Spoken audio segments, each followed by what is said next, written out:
Hello students, today through this video I would like to discuss some language related tasks too. अब इस video में हम जितने भी टास्क टू डिस्कस करने वाले हैं कि लैंग्वेज टॉपिक को लेके लैंग्वेज से रिलेटेड किस तरह का आपको writing task two academic exam और जनरल ट्रेनिंग के एग्जाम में आ सकता है. If I talk about the first statement, तो कैसी स्टेटमेंट आ सकती है लैंग्वेज बेस्ड पे आपको. Some people think that you can never become fluent in a language unless you have spent time living or working in that country. To what extent do you agree or disagree? कुछ लोगों का मानना है कि जब आप तब तक फ्लुएंट नहीं हो सकते उस लैंग्वेज में जब तक आप उस कंट्री में जाके कुछ टाइम स्पेंड नहीं करते, रहते नहीं या वर्क नहीं करते. आप इस बात से किस हद तक एग्री या डिसएग्री करते हैं. So basically this is a debatable task. इसमें क्या कहना चाह रहे हैं कि आपको क्या लगता है कि लैंग्वेज में हम तब तक फ्लुएंट नहीं हो सकते. यस, मैं इस बात से डिसएग्री करती हूँ कि ऐसा नहीं है कि हम तब तक फ्लुएंट नहीं हो सकते. क्यों डिसएग्री किया है.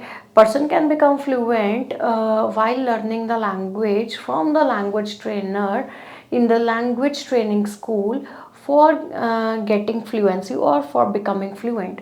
It is not mandatory that a person has to visit the specific country or to live in a specific country for indefinite period or for definite period of time for becoming fluent in a language. So person इसे language trainer और language school से भी सीख सकता है, fluent हो सकता है. ज़रूरी नहीं है उसे वहाँ जाके ये करना रहना ही है. तो मैंने क्या किया, फर्स्ट जो बताया डिसएग्री का बताया.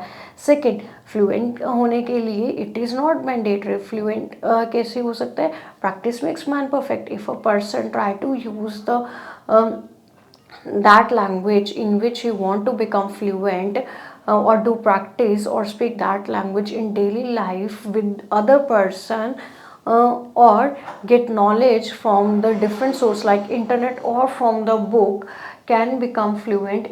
So it is not mandatory or it is not only the option to visit that country for this और फॉर बिकमिंग प्रोफिशेंट.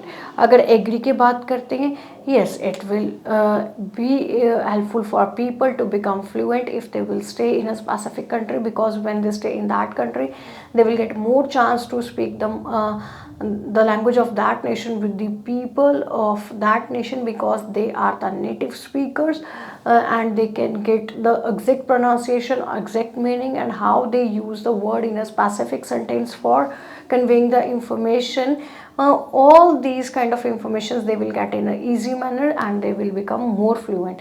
तो दो डिसएग्री के एक एग्री का हमने डिस्कस किया. तो मैं अगर ये टास्क लिखती हूँ from my point of view तो मैं इसको ज़्यादातर डिसएग्री के फेवर में लिखूंगी. तो rest is up to you. I am not forcing you to follow the same ideas और to use the same ideas. You can use your ideas. The next statement is, some experts believe that it is better for children to begin learning a foreign language at primary school rather than secondary school. Do the advantages of this outweigh the disadvantages?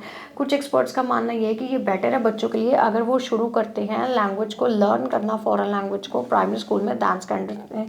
इसके क्या advantages है, क्या disadvantage. अगर हम इसके disadvantages देखते हैं, primary school क्या लर्निंग ईयर्स ऑफ लाइफ होते हैं, उसमें एकदम से उनके ऊपर एक एकेडमिक प्रेशर आ जाता है क्योंकि वो एकदम से न्यू इन्वायरमेंट में जाते हैं. They go out from their home, तो वहाँ पे उन्हें वैसे ही एडजस्टमेंट इश्यूज हो रहे होते हैं. उस टाइम पे एक नया burden of learning a foreign language करना इज़ नॉट वाइज थिंग. तो इससे क्या होगा कि उनको स्ट्रेस हो सकता है और ये स्ट्रेस उनके कॉग्निटिव ग्रोथ को हैम्पर कर सकता है.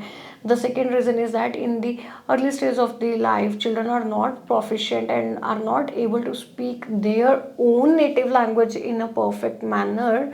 So if they will be forced to learn other language of other region, then they will never become fluent in any single language. तो वो किसी भी एक सिंगल लैंग्वेज में फ्लुएंट नहीं होंगे क्योंकि वो क्या होंगे, ना तो उनको खुद के रीजन की लैंग्वेज की अभी परफेक्शन हुई होगी ना वो उसकी कर पाएंगे. तो इससे क्या होंगे, जो उनके लिंग्विस्टिक स्किल्स होंगे वो नेगेटिवली इन्फ्लुएंस हो जाएंगे. If I talk about the benefit, तो ये क्या होगा, अर्ली एज में ये अनदर लैंग्वेज की नॉलेज गेन करने से क्या होगा कि वो क्या कर सकते हैं, दे बिकम मल्टीलिंगुअल. वो मल्टीलिंगुअल हो सकते हैं, दे वाइडन देयर हॉरिजन्स हो सकता है, इसमें उन्हें नॉलेज मिल सकती है. तो ये इसका ये बन सकता है कि दे बिकम मल्टीलिंगुअल. उनका एक एडजेक्टिव ऐड ऑन हो सकता है यहाँ पे. Moving to the third statement, every year several languages die out. Some people think this is not important because life will be easier if there are fewer languages. To what extent do you agree or disagree?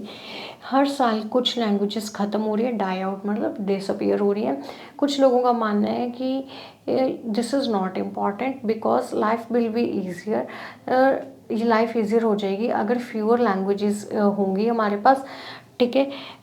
To what extent do you agree और disagree कि few languages होने से उनकी life क्या हो जाएगी, easy हो जाएगी. येस, फ्यू लैंग्वेजेस होंगी तो people can easily convey the information by using few languages in an effective manner as they are fluent in some specific languages. Few languages can reduce the burden of people of getting the knowledge about the different languages because for business, for traveling, for other things, they have a pressure to learn the language of that reason. So few languages will reduce this burden. तो ये क्या है, दो क्या रहेंगे हमारे पास benefits रहेंगे कि लाइफ क्या हो जाएगी, ईजी रहेंगी. तो ये एग्री के पॉइंट है. डिसएग्री क्या होगा, फ्यू लैंग्वेज होने से लाइफ इजी नहीं होगी. फ्यू लैंग्वेज होने से क्या हो जाएगा, एक तो बायसनेस हो जाएगा, एक जो लोकल रीजन के लैंग्वेजेस हैं वो डिसअपियर हो जाएंगी क्योंकि यहाँ पे रेजिस्टेंस आ जाएगा of the change that people will not get ready to adopt the few language. और फ्यू लैंग्वेज का मतलब होगा कि they have to switch to a specific language और ओनली टू और 3 लैंग्वेजेस. तो इससे क्या होगा, जो अदर नेशंस है दे मे रेज अ क्वेश्चन दैट कि जो उनका जो रीज़न है, उनका जो कल्चर है वो कहीं ना कहीं इससे नेगेटिवली इन्फ्लुएंस हो सकता है. सो ये लाइफ को ईजी नहीं कम्प्लेक्स कर देगा क्योंकि यहाँ पे लाइफस्टाइल्स पे एक नेगेटिव इम्पैक्ट और कम्युनिकेशन स्किल्स पे एक नेगेटिव इम्पैक्ट हो सकता है. तो अगेन यहाँ पे हमने क्या लिए हैं, 2 एग्री और 1 डिसएग्री का पॉइंट लिया है. अगेन अप टू यू कि आप इसको कैसे प्लान करना चाहते हो और you can discuss your ideas with me in the comment box. The last statement is the spread of global language such as English language will threaten national language. To what extent do you agree or disagree? तो we can say कि ये jumbo Q card, so we can say कि ये jumbo ऐसे भी बन सकता है क्योंकि इसमें हम सेम आइडियाज़ को यूज़ कर सकते हैं कि अगर ग्लोबल लैंग्वेज हो जाता है इंग्लिश, क्या होता है तो जो native language like Hindi, Punjabi, Marathi, Tamil, इस तरह की जो लैंग्वेजेस हैं वो क्या हो जाएंगे, डिसअपियर हो जाएंगे. डिसअपियर होने से कहीं ना कहीं कल्चरल लॉस का लोगों को हिट हो सकता है, ये एक चीज़ नेगेटिव हो सकता है. इंग्लिश ग्लोबल लैंग्वेज होने से दूसरा नेगेटिव इम्पैक्ट क्या रहेगा कि those who are not literate they can not communicate in English. तो जो अभी लिटरेट नहीं है, जो वी कैन से कि लिटरेसी रेट जहाँ पे इतना हाई नहीं है, जहाँ पे लोग इलिटरेट हैं, उनके लिए अगर ये चीज़ हो जाता है, जो स्प्रेड होता है ग्लोबल लैंग्वेज का, एकदम से उनको जो प्रीवियस जो चले आ रहे हैं, जो प्रीवियस जनरेशन के इलिटरेट हमारे साथ अभी तक हैं, उनके लिए ये टफ हो जाएगा टू कम्युनिकेट. तो इससे क्या होगा, जो नेशनल लैंग्वेजेस हैं डेफिनेटली उनको थ्रेट हो जाएगा.